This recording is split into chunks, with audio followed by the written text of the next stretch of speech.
नमस्कार, India news Uttar Pradesh Uttarakhand देख रहे हैं आप और आपके साथ मैं हूं अपूर्वा सिंह। इतिहास गवाह है कि जब जब बंद कमरों में हिसाब लिखा जाता है तब तब खुली हवाओं में शक पैदा होता है। उत्तर प्रदेश भारत का वो सूबा जहां की सियासत कभी शांत नहीं रहती, वहां एक बार फिर हलचल तेज है। मुद्दा है मदरसों की फंडिंग, सवाल है पैसा कहां से आया और मंशा है पारदर्शिता या घेराबंदी।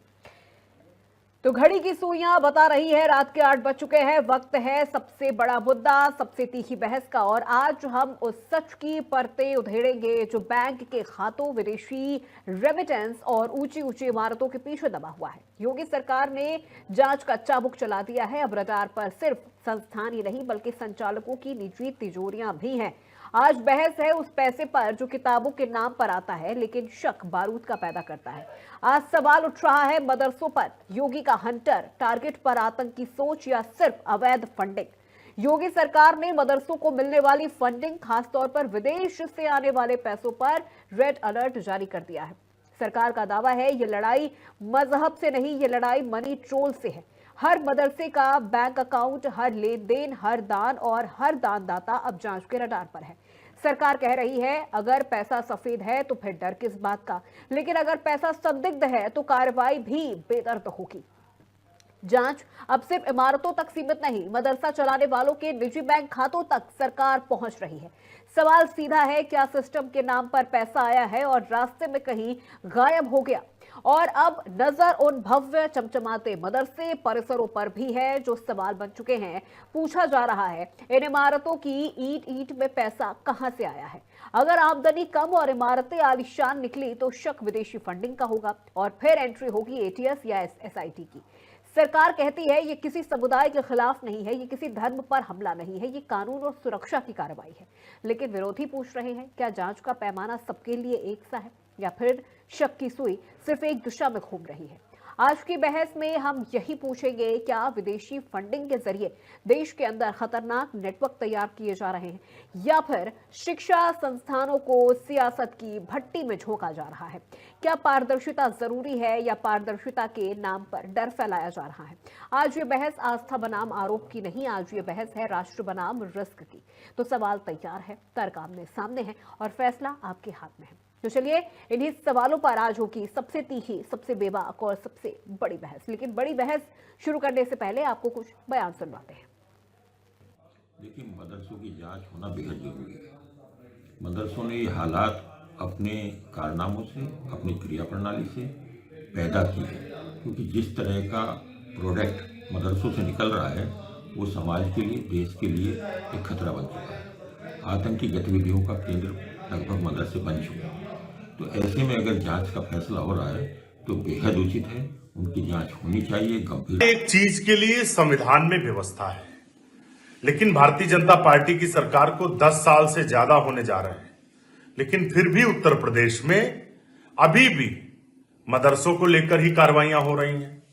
आप क्यों नहीं वहां पर जो भी अनाधिकृत रूप से, चाहे स्कूल कोई भी हो, उस पर कार्रवाई करिए, लेकिन आप कार्रवाई नहीं कर पाए। लोगों के अंदर कानून का डर नहीं है, इसीलिए जो अपराधी प्रवृत्ति के लोग हैं वो सरेआम घूम रहे हैं, अपराध की घटनाएं बढ़ रही हैं और सरकार उनको संरक्षण दे रही है। तो फंडिंग को लेकर बात है तो केंद्र में भी भाजपा सरकार है, प्रदेश में भी है, हो हल्ला क्यों मचाया जा रहा है?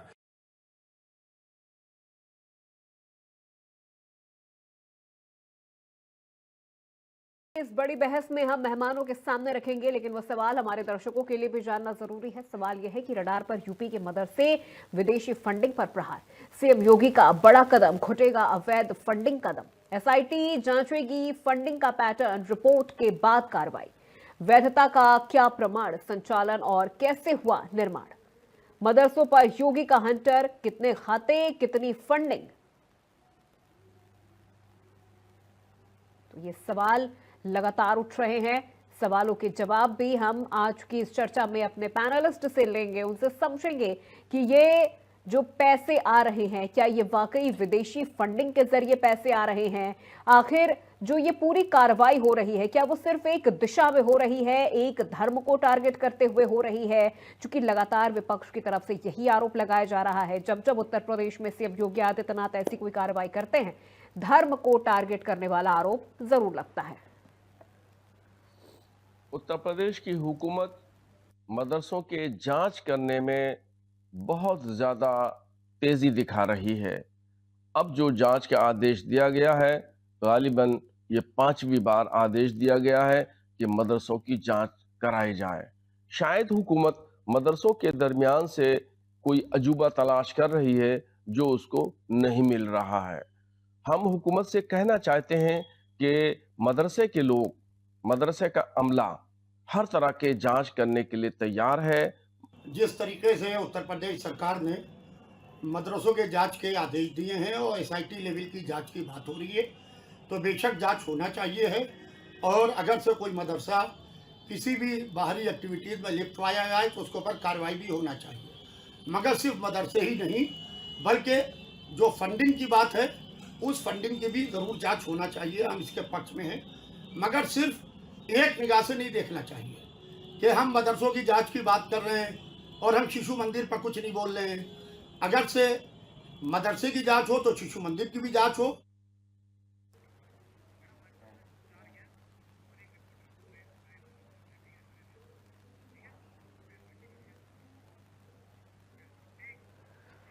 तो चलिए सीधे चर्चा की शुरुआत करते हैं। हमारे साथ एक खास पैनल भी जुड़ गया है। एक एक करके मेहमानों से आपका परिचय करवा देते हैं। अतुल गहलोत जी हमारे साथ जुड़ गए हैं, प्रवक्ता हैं बीजेपी पार्टी से। यश भारती जी हमारे साथ जुड़ गए हैं, प्रवक्ता हैं समाजवादी पार्टी से। जावेद अहमद हमारे साथ जुड़ चुके हैं, मुस्लिम स्कॉलर हैं। और सीताराम जी महाराज हमारे साथ जुड़ चुके हैं, हिंदू धर्म गुरु के तौर पे। सभी मेहमानों का बहुत शुक्रिया। मेहमानों का रुख करेंगे, लेकिन उससे पहले मेरे सहयोगी नरेंद्र यादव हमारे साथ लखनऊ से जुड़ गए हैं। सबसे पहले नरेंद्र से मैं ये चीज समझना चाहूंगी। नरेंद्र, जब जब उत्तर प्रदेश में इस तरह की कोई कार्रवाई होती है अवैध मदरसों के खिलाफ, या वहां पर जो पैसे आ रहे हैं, जो पैसों का इस्तेमाल हो रहा है, वो किस तरह से हो रहा है, उसके रूट को यहां पर जब खंगालने की बात की जाती है तो फिर कई तरह के विरोध के स्वर भी उठते हैं। इस वक्त जो ये पूरी कार्रवाई हो रही है उसे लेकर किस तरह की हलचल ग्राउंड पर आपको नजर आ रही है?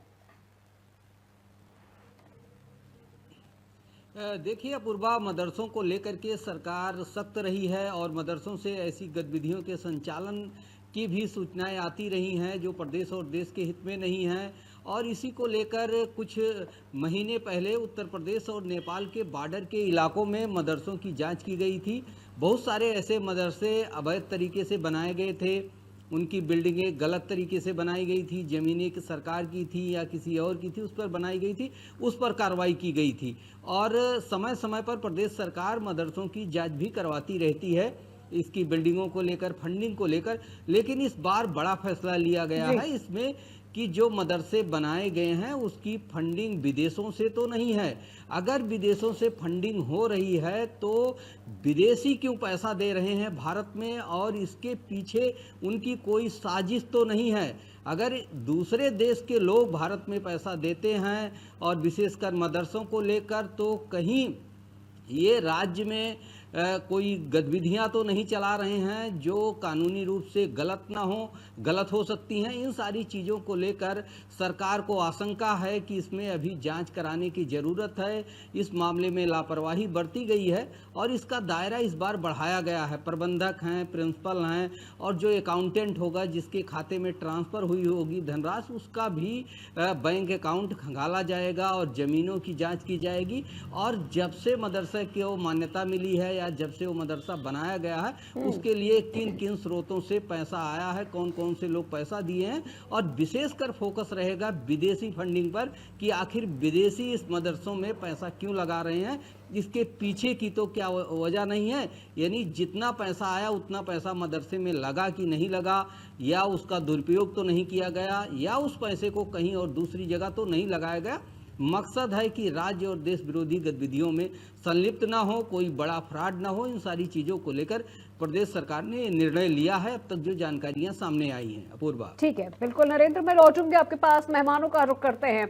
अतुल गहलोत जी, सरकार बार बार कह रही है कि ये सब जो कार्रवाई हो रही है ये मजहब के तौर पे नहीं हो रही है, मजहब के खिलाफ नहीं हो रही है, ना ही किसी एक धर्म विशेष को टारगेट करके हो रही है। ये कार्रवाई देश की सुरक्षा के हिसाब से हो रही है, कानून के तहत हो रही है। लेकिन फिर भी बार बार आखिर इन कार्रवाइयों से एक संकेत जो निकल के सामने आता है वो ये क्यों होता है कि धर्म विशेष को टारगेट करते हुए ये कार्रवाई हो रही है? अगर विदेशी फंडिंग हो रही है तो क्या वो सिर्फ मदरसों के लिए हो रही है या किसी अन्य शिक्षण संस्थानों के लिए ये नहीं हो रही है, ये कैसे हम पुख्ता तौर पे कह सकते हैं?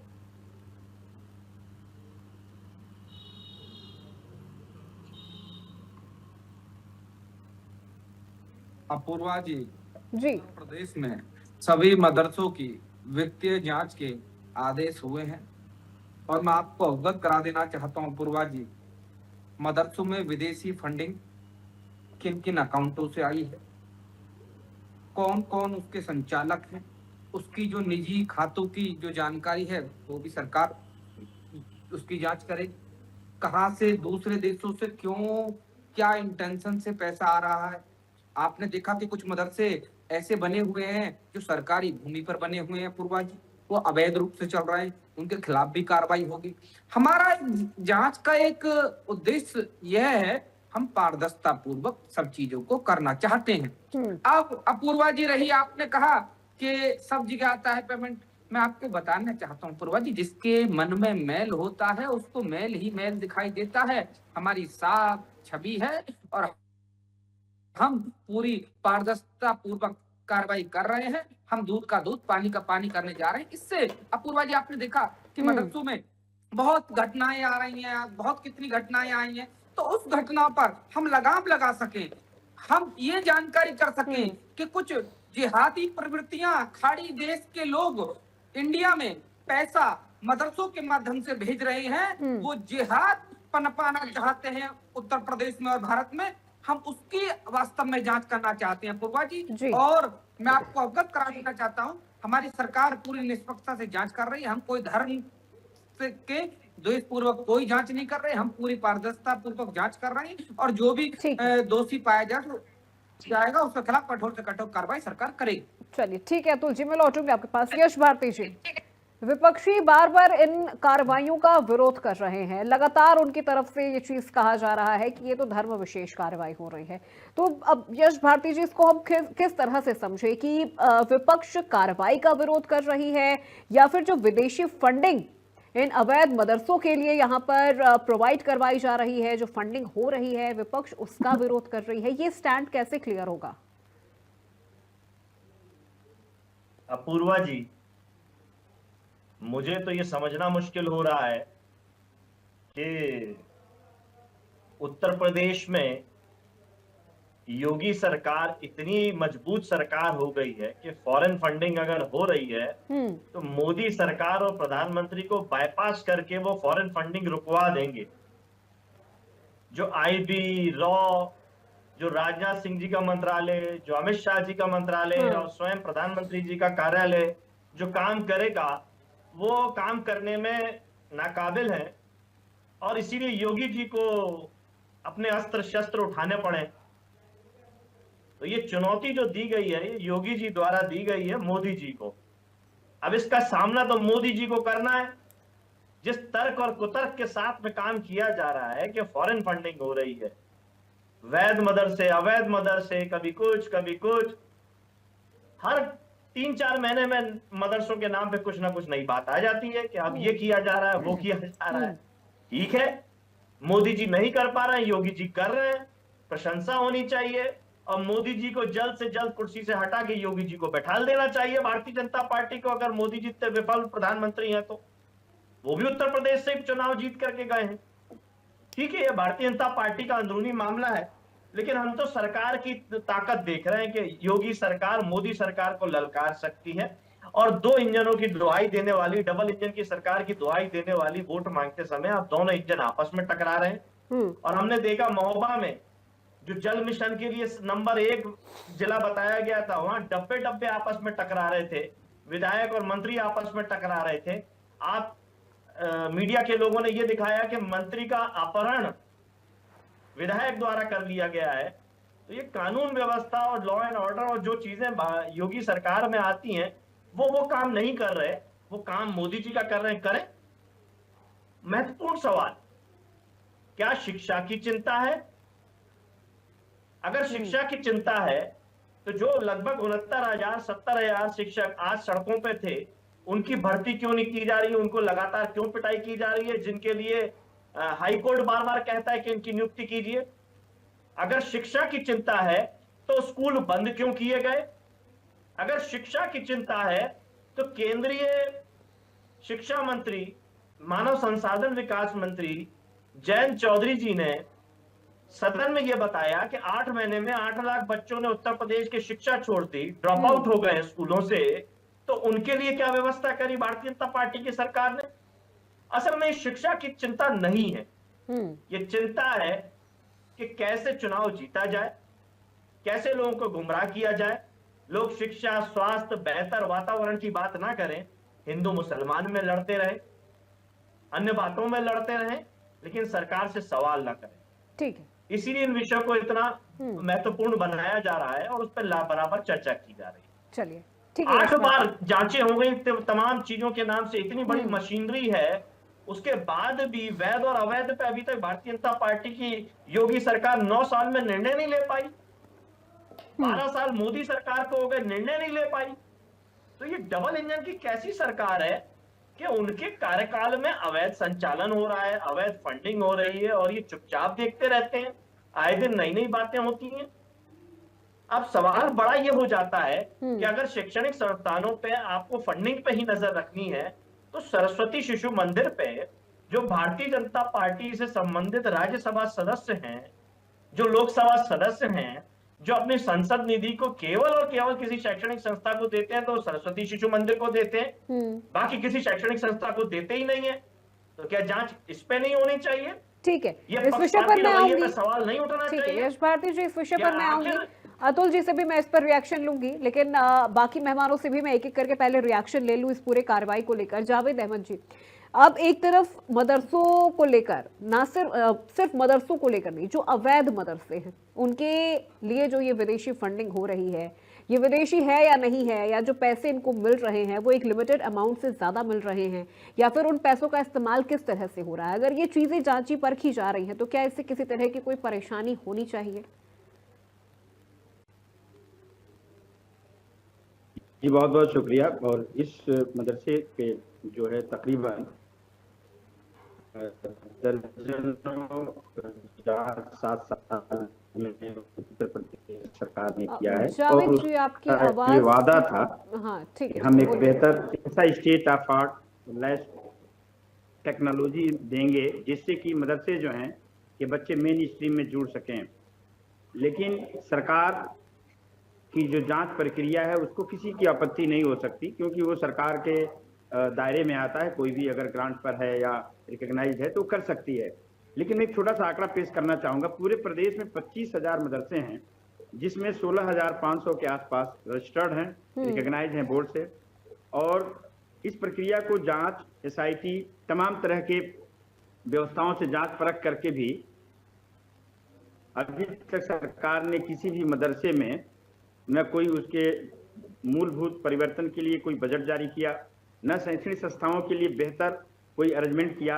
तो मैं किसी सरकार की बात का मैं विरोध नहीं कर रहा हूं, लेकिन मैं फैक्ट्स आपको देना चाह रहा हूं कि जब गरीब या निचले तबके के लोगों को तालीम हासिल करने के लिए मदरसा से चीड़ है।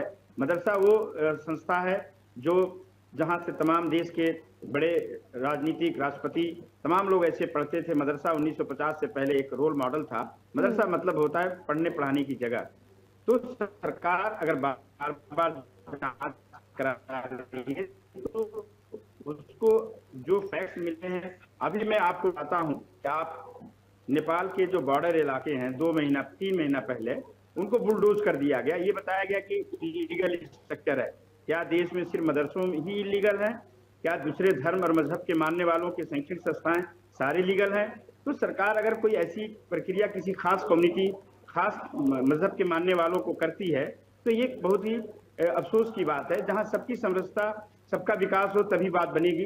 कल पिछले हफ्ते में हाईकोर्ट ने एक फैसला दिया कि किसी भी रिलीजियस मजहबी तालीम और इबादतगाहों को किसी से परमिशन की जरूरत नहीं, क्योंकि आर्टिकल 25-26 इसकी स्वायत्ता देता है। सरकार क्या संविधान के दिए हुए अधिकार पे भी अपना अतिक्रमण करना चाहती है? मदरसा पे तो अतिक्रमण करती है, इबादतगाहों पे भी करती है और तमाम उन चीजों पे भी करती है जो उसको लगता है कि ये हमें करना चाहिए। सरकार को कानून के तहत काम करने का पूरा अधिकार है। हमसे आपसे उसको पूछने की कोई जरूरत नहीं है, लेकिन कब इस बात का वैल्यूएशन होगा कि 9 साल होने को जा रहा है, अब कितनी और जांच बाकी है। जी चलिए ठीक है जावेद जी, मैं आऊंगी आपके पास वापस। महाराज जी, ये जो मदरसों के खिलाफ कार्रवाई हो रही है, इससे पहले आप तो किस तरह से देख रहे हैं कि विदेशी फंडिंग यहाँ पर हो रही है, उन पैसों का इस्तेमाल कैसे किया जा रहा है? क्योंकि अक्सर हमने कई ऐसे मामले पहले देखे हैं जहां मदरसों से किस तरह से जो अवैध मदरसे हैं वहां पर किस तरह से बच्चों का ब्रेन वॉश किया जाता है, उनको कट्टरता सिखाई जा रही है। एक अलग माहौल वहां पर, शिक्षा से हटके बिल्कुल अलग माहौल वहां पर देखने को मिल रहा है। अब ये पूरी कार्रवाई उत्तर प्रदेश में चल रही है, एक बार फिर से चल रही है। क्या सिर्फ मदरसों की फंडिंग ही जांचना जरूरी है या फिर जितने शिक्षण संस्थान है उत्तर प्रदेश में उन सबकी एक बार इस तरह से जांच होनी चाहिए? निश्चित रूप से मदरसा जो है वहां पर जिस तरह से बच्चों का माइंड वॉश किया जाता है, आप एक नहीं सैकड़ों ऐसे मदरसा देखे गए जहां पर हथियारों की जखीरा मिला, जाली नोटों की जो है जखीरा मिला। तो क्या जांच नहीं होनी चाहिए? निष्पक्षता से अगर जांच हो रही है तो किसी को पीड़ा नहीं होनी चाहिए। अगर मेरे अंदर कोई अवगुण नहीं है, कोई बुराइयां नहीं है, कोई गलती नहीं है, फिर जांच से क्यों डरेंगे? अगर जांच हो रही है तो उसको दोषी पाए जाएंगे तो उनके ऊपर कार्रवाई होगी, अगर दोषी नहीं है तो कार्रवाई नहीं होगी। मैं पूछना चाहता हूं, क्या बच्चे जो है मजहब के नाम पर क्या देश में अराजकता फैलाया जाएगा? मैं तो चाहता हूं कि शिक्षित हो, डॉक्टर बने, इंजीनियर बने, वैज्ञानिक बने, IAS बने, IPS बने। मैं ये नहीं चाहता हूं कि आप एक मजहब में जो है ऐसे आप कुरीतियां फैलाने का काम करें, आप कुंठित हो जाए। ये मेरा विचार नहीं है, सनातन का विचार नहीं है, सरकार का विचार नहीं है। इस चीज का जो विरोध करने वाले हैं निश्चित रूप से कहीं न कहीं वह देशद्रोही के कटघरे में आएंगे। जिस तरह से जो है इस्लामिक कंट्रियों के द्वारा लगातार सनातन संस्कृति के लिए, देश में अराजकता फैलाने के लिए कुचक्र रचा जा रहा है, क्या सावधानी की आवश्यकता है कि नहीं?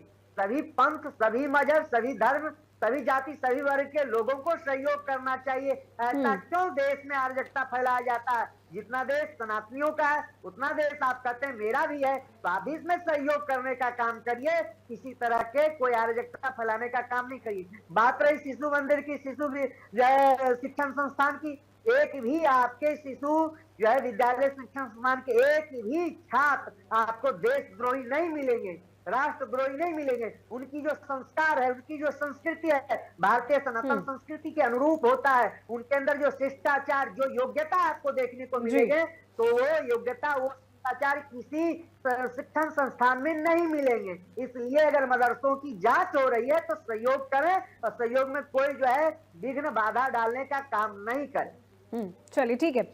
नरेंद्र, क्या ग्राउंड लेवल पर आप लगातार ये चीजें आप देख रहे हैं, क्या वाकई जो अवैध मदरसे हैं उनकी संख्या क्या पिछले कुछ समय में ज्यादा हुई है और प्रशासन को क्या सख्त निर्देश, साफ निर्देश इन मदरसों को लेकर दिए गए हैं?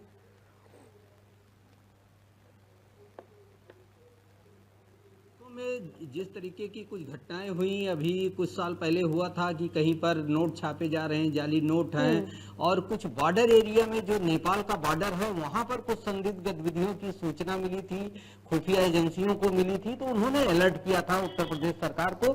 तो इसके बाद वहां पर जांच की गई थी, तो बहुत से ऐसे मदरसे थे जो अवैध पाए गए थे, सरकारी जमीन या ग्राम समाज की जमीनों पर वो बनाए गए थे, उनको तोड़ा गया था। तो इससे और शक गहराया सरकार का कि इस तरीके की गतिविधियों में और मदरसे न शामिल हो, क्योंकि जो पैसा आता है मदरसों को खाड़ी देशों से आता है। तो खाड़ी देशों से जो और तमाम जांचें हुई हैं धर्म परिवर्तन को लेकर, लव जिहाद को लेकर, तो वहाँ से जो फंडिंग हुई थी वो भी खाड़ी देशों से हुई थी फंडिंग, और उसके बाद से तमाम ऐसी गतिविधियां की गई थी। इसमें छांगुर बाबा का नाम आया था, छांगुर का नाम आया था, उसके बाद उसके कई सहयोगी आए थे, तो वो खाड़ी देशों से फंडिंग हुई थी। उसके बाद जो मदरसे हैं, तो सरकार को कहीं ना कहीं से इनपुट मिला होगा कि ये मदरसे किस तरीके से संचालित हो रहे हैं और इनको धन कहाँ से मिल रहा है, और जो धन शिक्षा के लिए आ रहा है उसको देखना होगा कि वो मदरसे में लग रहा है कि नहीं लग रहा, कहीं दूसरी गतिविधियों में तो नहीं लग रहा है। इसलिए सरकार ये जांच करवाना चाहती है कि जो पैसा आ रहा है स्कूल में ना लगा के, मदरसे में ना लगा के प्रबंधक रख लेता हो, उनका करीबी हो, प्रबंधक का अकाउंटेंट हो, उसके खाते में आ रहा हो, वो पैसा वो रख लेते हो, कहीं और प्रयोग कर रहे हो, तो सरकार को कहीं ना कहीं आशंका है कि ये जो पैसा आ रहा है शिक्षा के अलावा, मदरसे के अलावा कहीं और भी खर्च किया जा सकता है, दुरुपयोग किया जा सकता है, देश और राज्य के खिलाफ कानूनी गतिविधियों में व्यवधान खड़ा कर सकता है, आतंकी गतिविधियों में शामिल हो सकते हैं और देश विरोधी गतिविधियों में इस पैसे का प्रयोग तो नहीं किया जा रहा है। इसलिए सरकार को कहीं ना कहीं से इनपुट मिला है, इसीलिए पूरे प्रदेश के मदरसों की एक बार फिर से जाँच करवाने की बात कही गई है और इसका दायरा इस बार बढ़ाया गया है। इसमें उन सारे अकाउंटों को जांच की जाएगी जो निजी अकाउंट होंगे, उनके प्रबंधक हो, प्रिंसिपल हो या अकाउंटेंट हो, और उनके लेन देन का ब्यौरा देखा जाएगा। विदेशों पर से फंडिंग पर विशेष जो है फोकस किया जाएगा। तो इस तरीके से देखा जाए तो कहीं ना कहीं सरकार उन सारी चीज़ों को पारदर्शी बनाना चाहती है, उसको सामने लाना चाहती। जी ठीक है अतुल गहलोत जी, अब देखिए बार बार अगर इस तरह की कार्रवाई होगी तो जाहिर सी बात है विपक्ष आप पर इस तरह से उंगली उठाएगा। धर्म विशेष के खिलाफ कार्रवाई की जो बात लगातार उत्तर प्रदेश में योगी सरकार के खिलाफ हो रही है वो लगातार विपक्ष यहां पर कर रहा है। सवाल यहां ये है, जैसा कि अभी यश भारती जी ने भी कहा कि जब आप मदरसों के जो खासतौर पर जो अवैध मदरसे हैं, अगर आप उनके खिलाफ इस तरह कार्रवाई कर रहे हैं तो फिर इतने जो स्कूल बंद हो रहे हैं, इतने बच्चे जो ड्रॉप आउट हो रहे हैं, शिक्षा को लेकर फिर क्या चीजें उत्तर प्रदेश में की जा रही है, किस तरह से डेवलपमेंट हो रहा है, या सिर्फ मदरसों पर ही इस तरह से कार्रवाई हो रही है?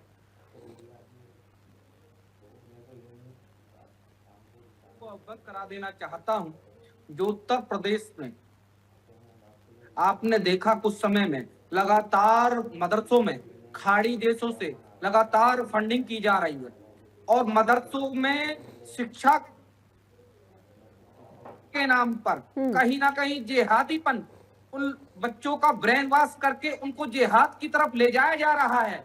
और मैं आपको अवगत करा देना चाहता हूं, सरकारी भूमि को कब्जा करके उन पर मदरसा निर्माण किया जा रहा है और वो पैसा खाड़ी देशों से आता है और वो बड़े बड़े भवन उनमें बना देते हैं। उनमें बच्चों को कहीं ना कहीं ऐसे संदेश दिए जाते हैं, उनको जिहाद की तरफ अग्रसर किया जाता है और उनको कहा जाता है कि भारत को इस्लामिक कंट्री बनाना है। उन जो बच्चे, वो बेचारे नादान छोटे छोटे बच्चे, उनकी क्या गलती होती है जो मौलविया उन बच्चों का ब्रेन वॉश करते हैं। अपूर्वा जी, आपने देखा चाहे लव जिहाद का मामला हो, चाहे झंगुर बाबा का मामला हो, आपने देखा वो भी मदरसा चला रहा था, उसने कितनी हिंदू बालिकाओं को धर्मांतरण कराने का काम किया।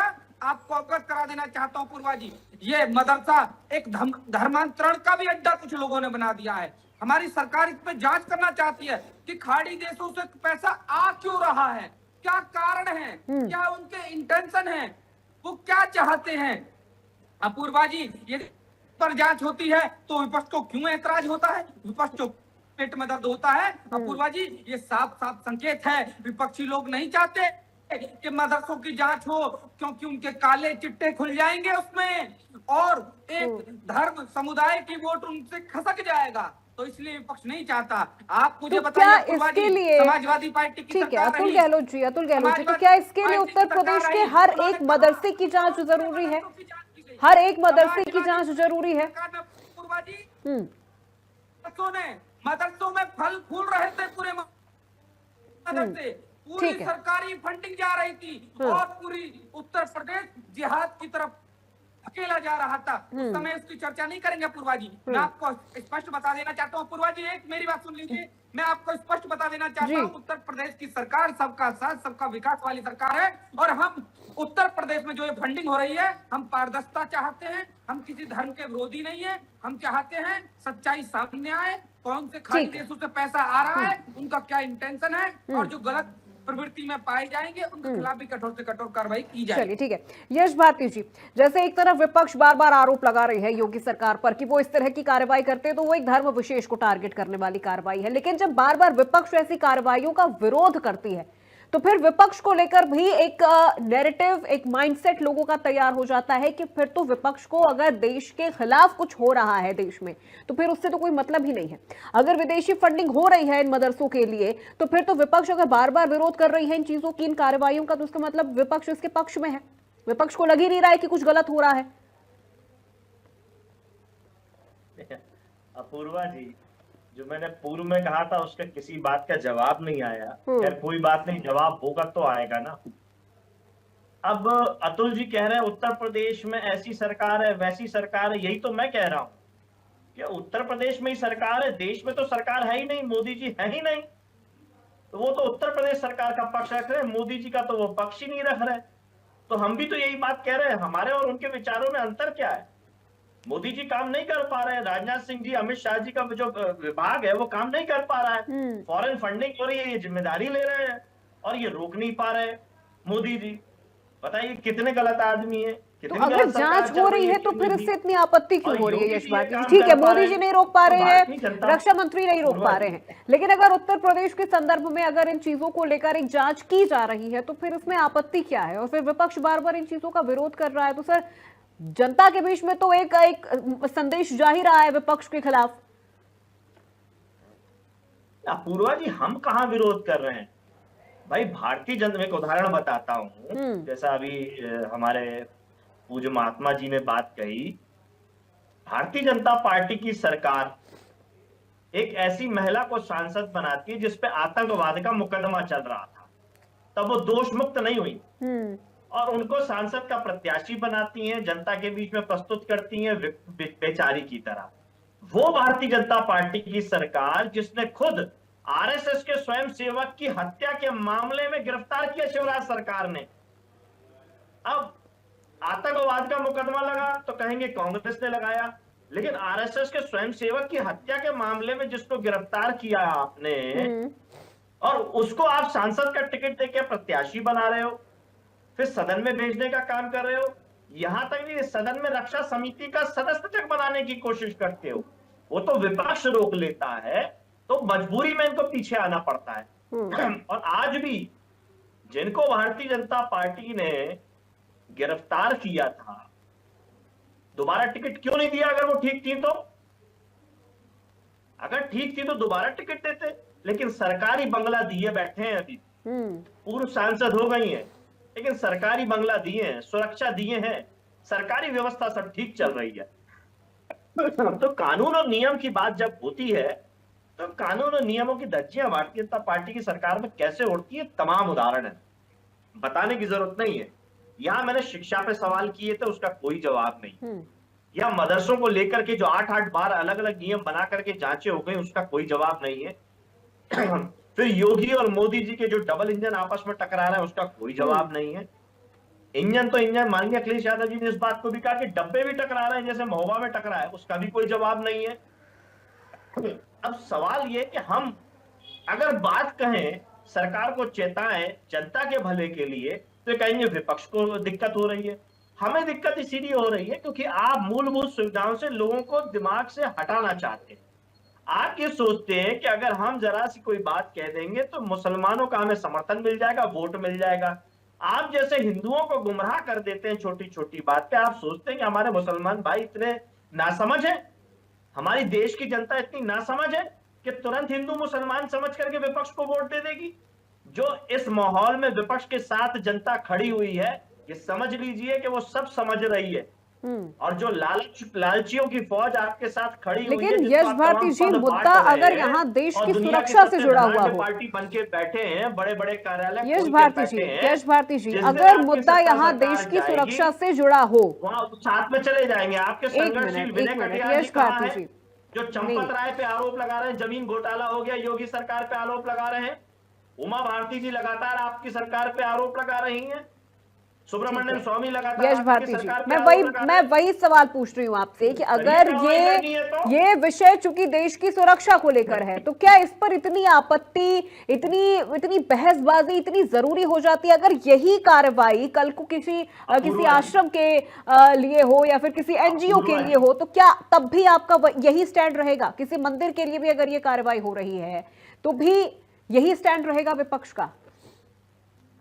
अपूर्वा जी, हम ये कह रहे हैं कि जब दिखता है कि आप ध्यान कहीं और लगाना चाह रहे हो, जब बात हो रही है कि आज लगभग 70,000 शिक्षक जो अपने अधिकार के लिए धरना प्रदर्शन दे रहे थे, आप उन्हें डंडे बरसा रहे हो, उससे आप बंटवारा करने के लिए आप तो उससे ये मुद्दा क्या कम हो गया?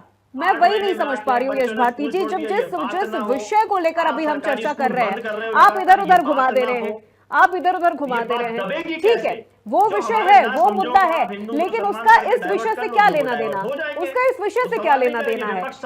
अगर अगर अगर अगर शिक्षक धरना प्रदर्शन कर रहे हैं, एक मिनट यश भारती, इतना नहीं, सेलेक्टिव तो आप हो रहे हैं ना सर, सेलेक्टिव तो आप हो रहे हैं, सिलेक्टिव तो आप बिल्कुल हो रहे हैं सर। जब मुद्दा यहाँ देश की सुरक्षा को लेकर जुड़ा हुआ है तो फिर इतना सेलेक्टिव होने की जरूरत नहीं है। ईसाइयों के स्कूल में जाएंगे तब सरस्वती शिशु मंदिर याद नहीं आएगा इनको, तब ये विदेश में भेजेंगे। मैं वही आपसे पूछ रही हूँ कि कल को अगर ये कार्रवाई किसी मंदिर के लिए होती है, किसी एनजीओ के लिए होती है, तब भी क्या आपका यही स्टैंड रहेगा? तब भी आप इसका विरोध करेंगे? तब तो फिर आप ये कहने लग जाएंगे कि योगी सरकार तो सनातन विरोधी हो गई है, योगी सरकार सनातन के खिलाफ जा रही है। अपूर्वा जी, 17,000 करोड़ का बजट रखा गया है मीडिया को विज्ञापन के लिए। अब किसको कितना मिलेगा और क्या गाना गाएगा वो उन बजट के खिलाफ में, ये सब भी तो जांच का बात है कि आगे 17,000 करोड़ के बजट के साथ में क्या प्रचार प्रसार हुआ, इसकी जांच कौन करेगा? ये भी तो जनता का पैसा है, ये फॉरेन फंडिंग नहीं है, ये तो देश की जनता की गाड़ी कमाई है। इस पे भी तो सवाल उठने चाहिए। बिल्कुल उठना चाहिए सर, बिल्कुल उठना चाहिए। उठना तब भी चाहिए था जब यूपी में आपकी सरकार थी, तब भी उठना चाहिए था जब यूपी में कांग्रेस की सरकार थी। बिल्कुल उठाना चाहिए ये मुद्दा। तब भी लोगों की झोलियां भरी जा रही थी सर, तब भी लोगों की झोलियां भरी जा रही थी। सुधार सकती है कि आज की आगे की मुद्दा सकती है। यश भारती जी, अब आपने सवाल उठाया, मैंने जवाब दे दिया। चलिए, आपने सवाल उठाया, मैंने जवाब दे दिया। झोलियां तब भी भरी जा रही थी सर, गाड़ियां भरी जा रही थी, झोलियां तब भी भरी जा रही थी। चलिए ठीक है, जावेद अहमद साहब, विपक्ष बार बार इस पूरे मुद्दे को लेकर एक एंगल सेट कर रहा है, एक नैरेटिव सेट कर रहा है, लेकिन अब यहां पर अगर योगी सरकार ये कह रही है कि हम एटीएस या एसआईटी जैसी एजेंसियों को हम ये जांच सौंप देंगे, फिर भी आपको लगता है कि धर्म विशेष के तौर पर ये कार्रवाई होगी? क्योंकि एटीएस अगर जांच करेगी, एसआईटी अगर जांच करेगी, तो वो धर्म विशेष के तौर पर तो वैसे भी नहीं होगी, वो तो बिल्कुल न्यूट्रल होगा, बिल्कुल निष्पक्ष होगा। ये तीसरी बार जांच है, 2 बार एसआईटी की हुई है और इससे पहले स्टेट ने अपने डीआईएस से, बेसिक शिक्षा अधिकारियों से कराया। ये 8वीं बार जांच हो रही है। तो जांच की कोई भी एजेंसी हो, वो सरकार की ही एजेंसी है, तो इसमें ये इस बात में कोई विरोधाभास नहीं है, बहुत क्लियर है। सरकार जांच करे, लेकिन उससे आउटकम क्या आना है उसके बारे में भी विस्तार से उसकी चर्चा होनी चाहिए कि पिछले 8 जांचों में जो भी आई उस कार्रवाई क्या हुई, और उसके बाद जो वादा किया गया था सबका साथ, सबका विकास और सम्मान, क्या उसमें हमको ये कदम बढ़े हैं? ये सिर्फ इनके एक नैरेटिव है जिसमें मुसलमान, मदरसा, मस्जिद, कब्रिस्तान, इनके अलावा अगर इनके पास कुछ 8 साल 9 साल में किया हो तो उनको बताना चाहिए, और अब बताने का वक्त है, क्योंकि फिर अगले साल आप चुनाव में जाएंगे। तो आप क्या इसके, आपने वोट लिया है 80% गैर मुस्लिम भाइयों से, आप उनके विकास के बारे में बात नहीं करते हैं, दिन रात सिर्फ मुसलमान के विकास के बारे में बात करते हैं। ये भी तो अन्याय है। आपको बात करना चाहिए दूसरे मजहब के लोगों की भी, उनके क्या शैक्षणिक संस्थाएं बेहतर हुए कि नहीं। तो इन तमाम विषयों पर अगर आप देखेंगी तो सरकार का अपना एक शैली है, और उत्तर प्रदेश में एक शैली के लिए जानी जाती पूरे देश में, और यहाँ पे एक एक्सक्लूसिव कानून है।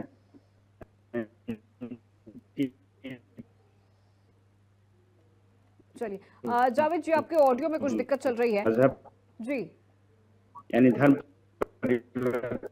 का वो भी मान के लिए देश है जहाँ पे कानून बने। ठीक है जावेद जी, आपके ऑडियो में कुछ प्रॉब्लम आ रही है, शायद नेटवर्क वीक है आपका, आपकी आवाज बहुत ज्यादा ब्रेक होकर आ रही है। और साथ सबसे एफसीआर बंद है, भारत सरकार ने बंद कर रखा है। तो बाहर पैसा कैसे आ रहा है? बाहर का पैसा कैसे आ रहा है? ये सरकार की फेलियरनेस है क्या?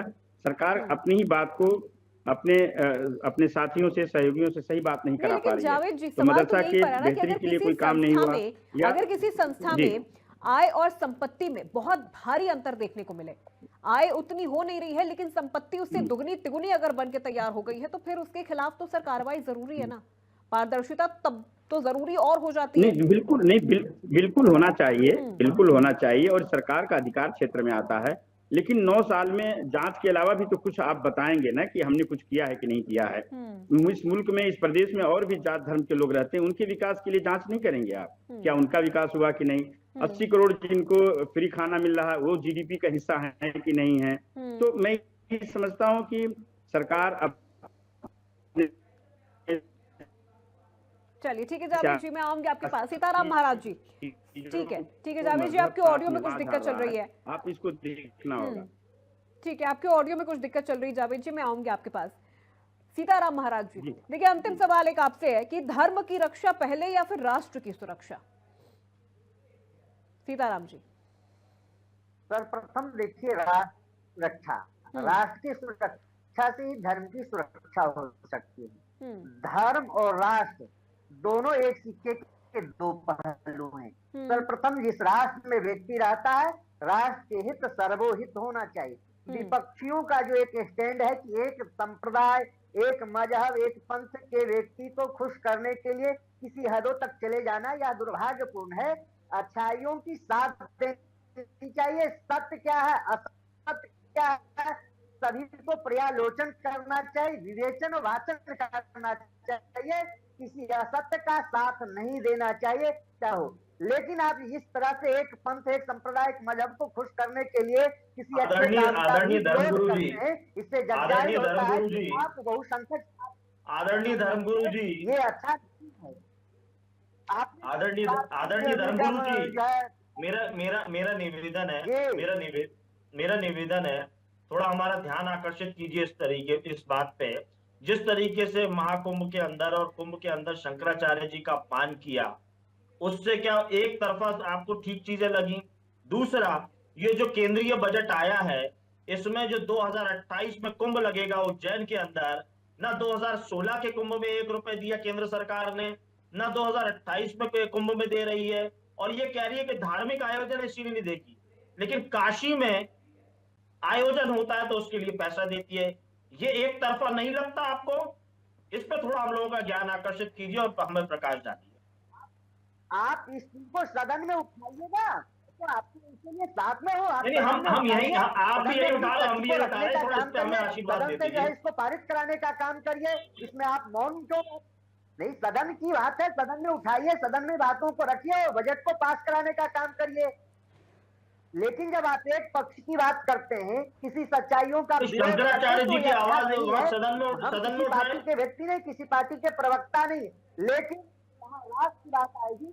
देखिए, शंकराचार्य जी की बात रही, शंकराचार्य जी का जो हट और धर्मिता रहा, वो उसको आप देखने का काम करिए। क्या उनके साथ प्रशासन ने जो अन्वय विनय प्रार्थना किया, वो विषय यहाँ आज अभी नहीं है।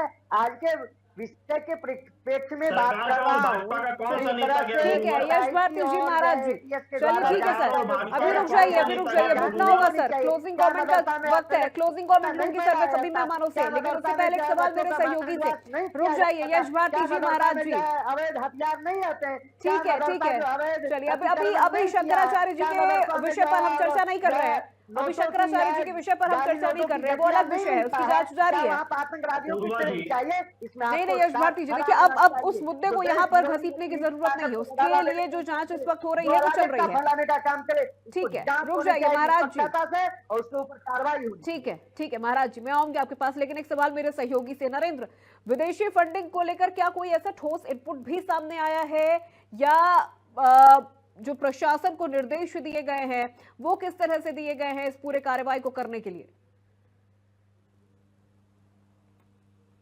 देखिए अपूर्वा, जिस तरीके से पहले कार्रवाइयाँ हुई हैं वो छोटे छोटे टुकड़ों में हुई हैं। कई जगहों पे ऐसी चीज़ें आई कि मदरसों की फंडिंग की जा रही थी, वो खाड़ी देशों से आई थी और उसका दुरुपयोग किया जा रहा था। तो इन मामलों को देखते हुए अब जो DIOS स्तर पर जांच हुई थी, जिला स्तर पे जो जांचें हुई थी, जो अल्पसंख्यक विभाग ने अपनी रिपोर्ट सौंपी थी, वो सारी रिपोर्टें सरकार के पास आई हैं। इसके बाद सरकार को लगा है कि पूरे प्रदेश की एक साथ जांच करवाई जाए और इसके लिए स्पेशल टीमें गठित की जाएंगी, जिनको बैंक अकाउंट के बारे में, लेन देन के बारे में, विदेशी फंडिंग के बारे में उसमें सदस्य होंगे, साथ ही राजस्व के मामले के लिए उसमें सदस्य रखे जाएंगे।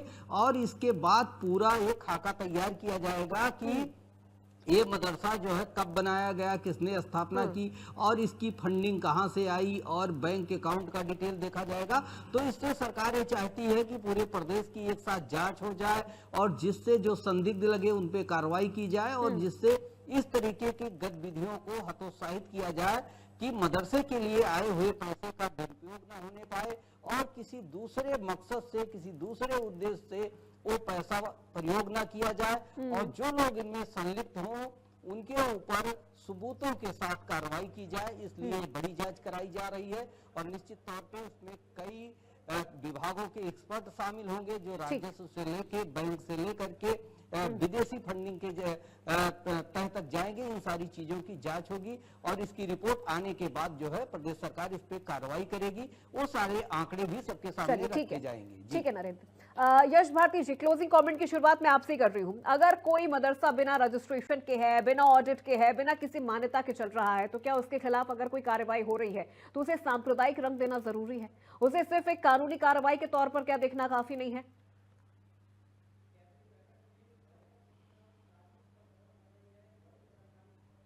देखिए, मसला ये है कि 7-7, 8-8 बार आप जांच कर लो और फिर बातें करो। और मैंने कहा ये केंद्र और राज्य की सरकार की लड़ाई है जो जनता पे भारी पड़ रही है। ठीक है। और मैंने, आदरणीय हमारे धर्मगुरु जी बैठे हैं, मैंने उनसे सवाल किया, सवाल मेरी करने की हिम्मत नहीं, मैं तो मार्गदर्शन चाह रहा था उनसे, आपने मुझे रोक दिया। सरस्वती शिशु मंदिर की बात होती है जिसको आरएसएस संचालित करती है, भारतीय जनता पार्टी के होनहार नेता उससे पैदा होते हैं। तो उस आरएसएस में हर बार दशहरा के अंदर हथियारों की पूजा की जाती है। ये किसी शैक्षणिक संस्थान के अंदर हथियारों की पूजा, वो भी जो सरकार से मान्यता प्राप्त हो, यही काम मदरसा के अंदर होगा तो आपको आपत्ति है, और वही काम सरस्वती शिशु मंदिर के अंदर हो तो आपको ठीक लगता है। उसको आप धर्म से जोड़ लेंगे, उसको आप कर्म से जोड़ लेंगे, तब मान्यता आड़े नहीं आती, तब सरकार के नियम आड़े नहीं आते। ये दोहरे रवैये, दोहरे मापदंड केवल भारतीय जनता पार्टी की सरकार में होते हैं। दोहरे और मापदंड, जनता दोहरे भुगत रवैये रही इस वक्त केंद्र और सरकार राज्य के के नजर आ रहे हैं। अतुल गहलोत जी क्या कहना चाहेंगे क्लोजिंग कमेंट के तौर पे कि अगर मदरसों की फंडिंग पूरी तरह से वैध है तो फिर कार्रवाई से इतनी परेशानी क्यों हो रही है? क्योंकि पहले भी विदेशी रेमिटेंस से जुड़े हुए मामले सामने आए हैं, इसीलिए सतर्क होना बेहद जरूरी है। तो फिर क्यों इतनी दिक्कत हो रही है विपक्ष को? अपूर्वा जी, अभी मैं सपा के प्रवक्ता जी को सुन रहा था, उन्होंने कहा ये लोग, वह लोग कह रहे हैं कि दशहरा पूजन में क्यों शस्त्रों का पूजन किया जाता है। अरे आप सनातन सभ्यता को नहीं जानते? अरे शैक्षणिक संस्था में अरे अनपढ़ है कि पढ़े लिखे, अरे अनपढ़ है कि पढ़े लिखे, शैक्षणिक संस्था में जो सरकार से मान्यता प्राप्त हो। शिशु मंदिर में चल रहा है तो उसमें क्या दिक्कत हो गई? वो आरएसएस के स्कूल है, उसमें क्या दिक्कत हो गई? हम कोई बच्चे को पढ़ाई करो, पढ़ाई करो, पढ़ाई। आप तो आप चाहते हो हिंदू मुस्लिम वोट बैंक को ध्रुवीकरण चाहते हो। ये काम आप, मैं बताना चाहता हूँ आपको, आपका छोटे छोटे बच्चों के हाथ में हथियार देना ये काम आपका है। निर्देश है इन लोगों का। ये लोग छोटे बच्चों को हथियार देना हाथ में काम आपका है, सरस्वती शिशु मंदिर में होता है। क्लोजिंग कमेंट सीताराम महाराज जी। हमारी ठीक है, डबल इंजन की सरकार में क्लोजिंग कमेंट सीताराम महाराज जी। दोनों डबल इंजन की सरकार पूरी कार्रवाई की जा रही है। काम कर रही रुक जाइए अतुल गहलोत जी, यश भारती जी, सर रुक जाइए, आपस में नहीं भिड़ना है सर। क्लोजिंग कमेंट है, चर्चा की शुरुआत नहीं हो रही सर, हम निष्कर्ष पर जा रहे हैं। सीताराम महाराज जी, क्लोजिंग कमेंट इस पूरे विषय को लेकर, इस पूरी चर्चा को लेकर कि लगातार जो ये पूरी कार्रवाई हो रही है ये पारदर्शिता के लिए हो रही है, फिर भी इतना हो हल्ला मचा हुआ है इस कार्रवाई को लेकर। निश्चित रूप से पारदर्शिता के लिए जो प्रदेश सरकार ने जो निर्णय लिया है उसको साधुवाद देता हो। किसी प्रकार के इसमें भेदभाव नहीं है, इसको मत और मजहब से नहीं देखा जाए। जिस तरह से सपा के प्रवक्ता जो है शिशु भारती विद्या मंदिर के शिक्षण संस्थानों में जिस प्रकार के इन्होंने सवाल खड़ा किया, इनको भारतीय सनातन संस्कृति सभ्यता का एक अंश भी परिचित नहीं है, ज्ञान में इनको ज्ञान अर्जन करना चाहिए। चर्चा यहीं पर समाप्त करना होगा सर। सभी मेहमानों से मैं बहुत शुक्रिया हमारे साथ चर्चा में जुड़ने के लिए, क्योंकि वक्त इतना ही हमारे पास, तो चर्चा को यहीं पर खत्म करना पड़ेगा। बहुत शुक्रिया अतुल गहलोत जी, यश भारती जी, जावेद अहमद जी भी हमारे साथ जुड़े, सीताराम महाराज जी और हमारे सहयोगी नरेंद्र यादव। तो देखिए लगातार इस तरह के जो मामले हैं वो सामने आ रहे हैं मदरसों के खिलाफ। विदेशी रेमिटेंस के जो मामले हैं वो पहले भी सामने आ चुके हैं, इसीलिए जो सुरक्षा एजेंसियां हैं, सरकार, प्रशासन इन तमाम मामलों को लेकर इतनी ज्यादा संवेदनशील नजर आ रही है। मदरसों के खिलाफ जो फंडिंग हो रही है, मदरसों के लिए जो फंडिंग हो रही है, माफ कीजिएगा, जो मदरसों के लिए फंडिंग हो रही है, उस पर सवाल इसलिए उठ रहे हैं कि आय से अधिक संपत्ति मदरसों की नजर आ रही है। तो इसीलिए इस वक्त ये पूरी कार्रवाई हो रही है। अब ऐसे में पक्ष विपक्ष एक दूसरे पर आरोप प्रत्यारोप भी लगा रहे हैं, लेकिन मामला चूंकि देश और प्रदेश की सुरक्षा से जुड़ा हुआ है, इसीलिए इसे सांप्रदायिक रंग देने की जरूरत नहीं है। इस पूरी कार्रवाई को कानूनी तरीके से ही देखने की और एक्सेप्ट करने की जरूरत है। तो फिलहाल आज की इस चर्चा में मेरे साथ बस इतना ही। प्रदेश की तमाम खबरों के लिए आप देखते रहिए इंडिया न्यूज उत्तर प्रदेश उत्तराखंड।